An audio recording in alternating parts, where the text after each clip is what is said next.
Ibihe byiza kuri wowe ukomeje gukurikira Rugwiro Prozone wahisemo neza. Tugiye kwibanda ku kiganiro kigaruka ku bukungu nk'ibisanzwe.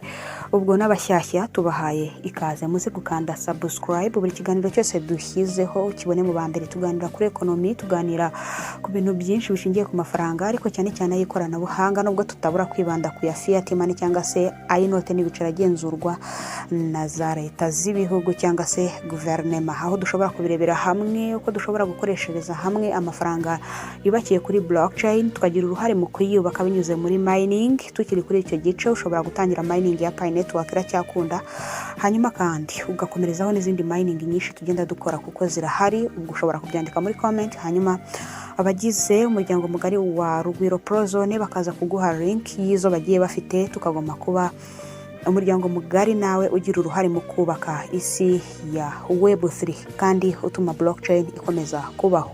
Mu isi ya Web3 turebera hamwe, ariko kandi biba byiza iyo amakuru tuyasangije abantu benshi kandi nayo dufite nituyihererane. Niyo mpamvu igitekerezo cyawe, inyunganizi yawe bishobora kuza kubingira akamaro muri iki kiganiro tugiye kugira ngo dukomeze dutere intambwe mu bijyanye n'ubumenyi bwa blockchain ndetse na Web3. Aha rero tugiye kuganira kuri Pi Network, kuri GCV cyangwa se Global Consensus Value. Tugiye kandi kuganira kuri Universal Income. Tugiye kandi kuganira kuri Future of Money. Hari post ya Elon Musk, umwe mu baherwe batunze amafaranga menshi ku isi, yagize ati Elon Musk say there is no need to save money because universal high income is coming.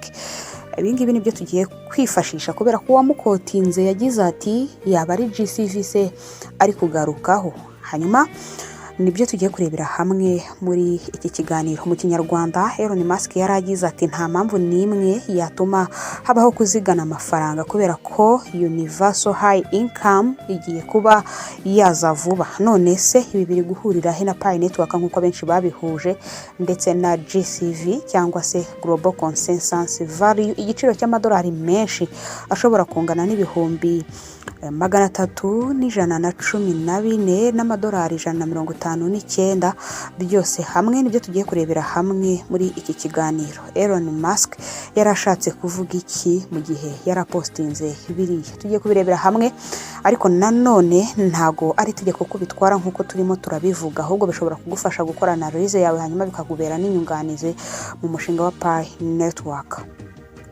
Kubera ko abenshi binjiriye muri blockchain, binjiriye kuri Pi Network, abenshi bashobora guhuza ibintu byinshi biri kuvuga kuri media cyangwa se biri kugaruka kuri social media, ariko cyane bakaza kwibanda ku gice cy'uko bashobora kubihuza na wa mushinga bakoze, kuko biraryoha cyane kubona ifaranga wagizemo uruhare mu kugira ngo ribeho uri mininga rijya ku isoko cyangwa se rikomeza kuba ryaganirwa. Ubwo nibavuga crypto coin yamamaye, mu mutwe wawe hajya hahita hazamo Pi coin. Rero ahangaha uyu muherwe iyo avuga ati mu izina rya Elon Musk agira ati universal high income igiye kuba yaza cyangwa se is coming, abashatse kuvuga ati tugiye kugira isi iyobowe na AI ni amagambo y'impine nk'uko mubizi ya artificial intelligence, ubwenge bukorano, aho tudakenera kuba twaterana nk'abantu benshi kugira ngo igikorwa kibashe kubaho. Muzi neza ko dushingiye ku mushinga wa crypto cyangwa se no kuri Pi Network, AI ziri gufasha mu kijyanye na KYC, mu kugira ngo zikore validation, igikorwa cyatwaraga iminsi myinshi cyane, ubu ngubu bagishyizemo ubwenge bukorano nyine kugira ngo kibashe kwihuta. AI iri gukoreshwa mu bintu byinshi cyane bishobora guhindura isi ku muvuduko yakoreragaho. Nicyo ngicyo dushobora kuba dutangiriyeho. Ahangaha uyu mugabo ashobora kuba ari gusobanura icyo bita technology iri hejuru. Ahangaha akazi kaba gakorwa n'imashini, umuntu akabona amafaranga nk'uburenganzira bwa buri muntu wese ashobora kugira, mu gihe iyo technology yaba ije ari iya nyayo. Nk'uko rero abenshi bahise babihuriza hamwe na Pi Network, nk'uko ku ifoto uri kubibona bahise bandikaho bati ni GCV bagashyiraho utubazo. Ahangaha Pi Network yahise ikora igikorwa cyo gushyiraho igice cya AI ku ikubitiro. Niwo mushinga wonyine wubakiye kuri blockchain wakoze ibingibi byo kwihuza na artificial intelligence cyangwa se ubwenge bukorano nyine. Kereka niba hari indi mukaza kumbwira muri comment. Aha kandi uyu mugabo ashobora kuba yarashatse gusobanura icyo twita automation. YouTube abantu bayireberaho video mukunda kubona ko mu minsi yashize bari bashyizeho uburyo bwa automation, ndetse bagenda bubakiraho n'ibindi bijyanye na autodubbing, aho ibikorwa byoroha mu by'ukuri. Nk'iyo autodubbing igambiriye gukuraho abari abasemuzi cyangwa se wa muntu wahemberwaga ko asobanura ururimi utari kumva ukaba wamuhemba. Hari ubwenge bukorano ama AI ari kugenda aza akoroshya akazi mu by'ukuri, ubona ko abenshi mu bakoraga akazi gasaba kuba wakoresha imbaraga nyinshi ejo hazaza habo hari kujya mu kaga bagasimbuzwa aya marobo. Ni ukuvuga ko rero ifaranga ry'ejo hazaza ritazaba ari irya banki gusa cyangwa se agenzurwa na za guverinoma z'ibihugu, ahubwo rizaba rifitanye isano n'ikoranabuhanga. Nk'uko bisanzwe mu Rwanda ntago hari uburenganzira bwemerera cryptocurrency gukorera mu bwisanzure, ariko uramayininga bigakunda.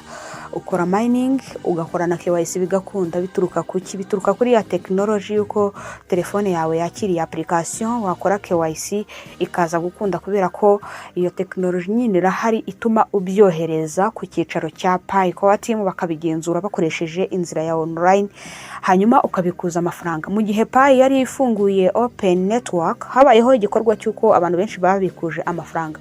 Hari umuntu nzi nabikurije amafaranga muri Pi coin ajya kungana na miliyoni 4 zo mu Rwanda. Ayo mafaranga yasohotse agira ikintu yubaka ku buzima bw'umuturage, bityo n'igihugu kikazamuka muri rusange. Ntago byari ibintu byari kuba hako kanya kahita abonera rimwe izo miliyoni 4, ariko binyuze muri mining arayabonye. Ashobora gufungura shop, ashobora kwiyubaka mu buryo bwari bwo bwose, bityo isi ikaba ibayeho gutyo. Mining rero iri kugira uruhare runini mu bijyanye n'imibereho ya muntu, aho inyinshi ziri kubikora kandi zigatanga amafaranga. Kuri ubwo nyine iyo dufite twavuga ngo turayizeye 100% ni Pi Network. Ni umushinga wa Pi Network aho tumayininga Pi coin.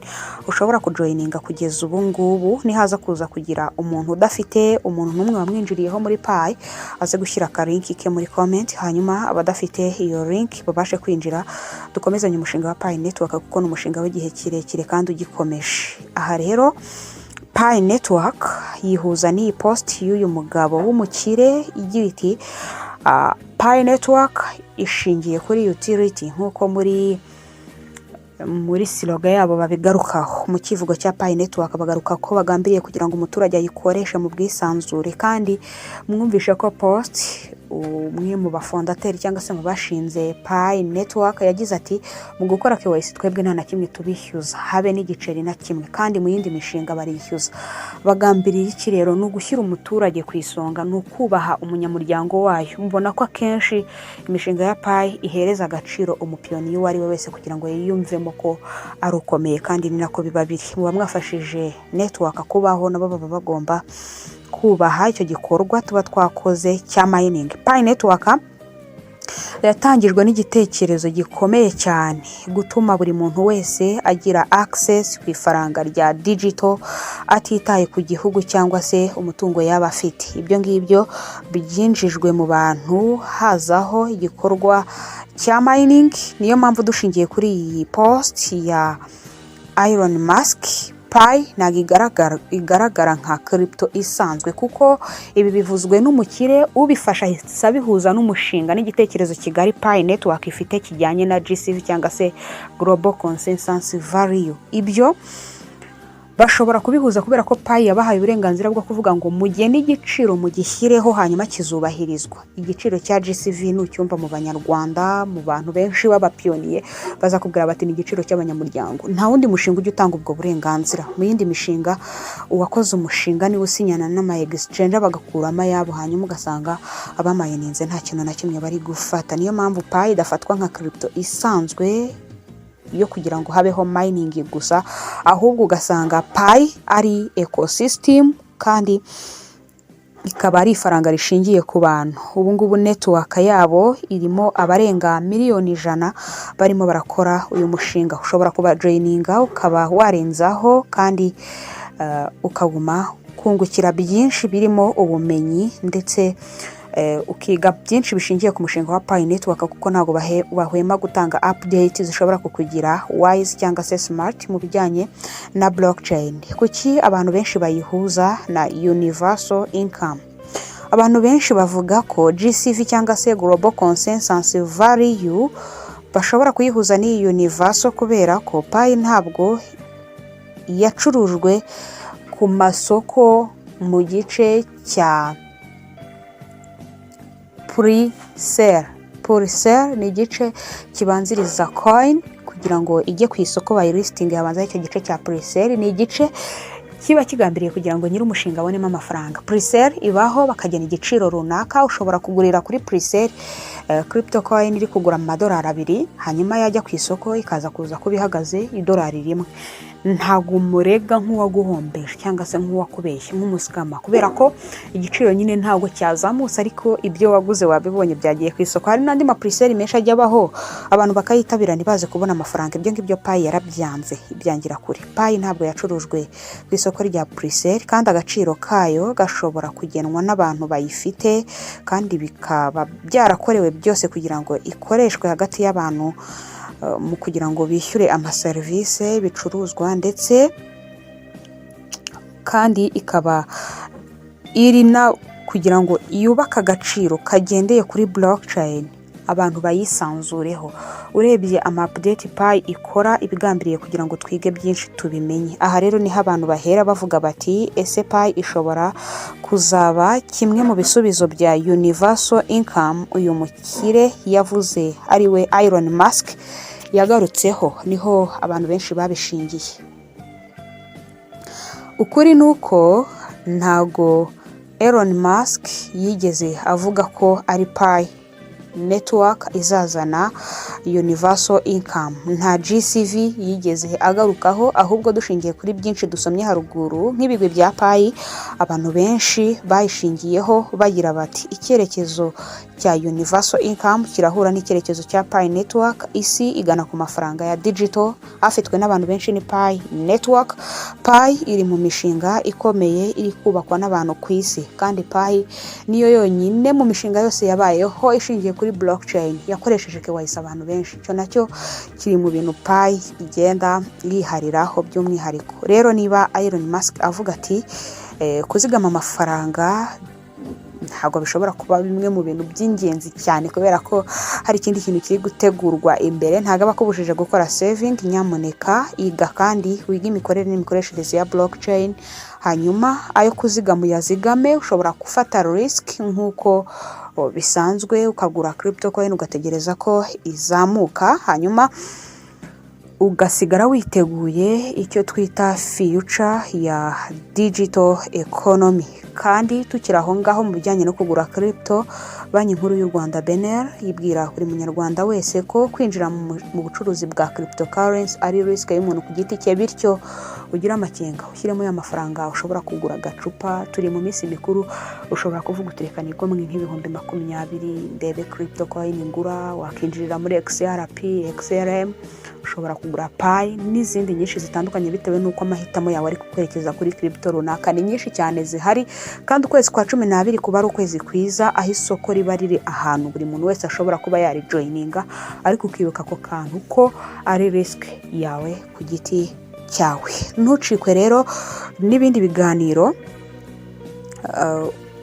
tugenda tukugezaho, tugutegurira umunsi ku wundi. Biracyahari kandi ni byinshi kuri Rugwiro Prozone. Tuzakomeza guhana amakuru ashingiye kuri crypto ndetse na blockchain, tugambiriye kugira ngo tubimenye. Niyo mpamvu ndi kukwibutsa ko dufite group WhatsApp ducishamo amatangazo atandukanye agaruka kuri crypto. Ushobora kutujoininga urebye muri video description handitse More, tukajya tubana mu mapudita agiye atandukanye tugutegurira. Imana ikurinde. Naho mu biganiro byacu bikurikiyeho habaye hari ikibazo, igitekerezo, inyunganizi se cyangwa se wumva hari ibyo ushobora kurenza kuri iki kiganiro dukoze bigambiriye kugira ngo byubaka abakurikira Rugwiro Prozone, ushobora kumpamagara cyangwa se ukanyandikira kuri nomero yanjye ya WhatsApp nzi neza ko mufite n'abahaye. Ikindi kandi kuri buri muntu wese uzajya agira ikibazo kuri account ye ya Pi, ibyiza nuko ushobora kureba ko hari ibyo ushobora kwikemurira ukabyikemurira, ariko iyo uri gukora ibikorwa utabajije neza ukabikoramo amakosa, ntabwo muri crypto habamo kuba wakosora. Niyo mpamvu abenshi mwanditse amazina nabi bakababwira ko mukiri tentative. Wenda ibyo tuzagira ikiganiro cyabyo kindi, ahubwo Imana ikurinde uze kugira umunsi mwiza.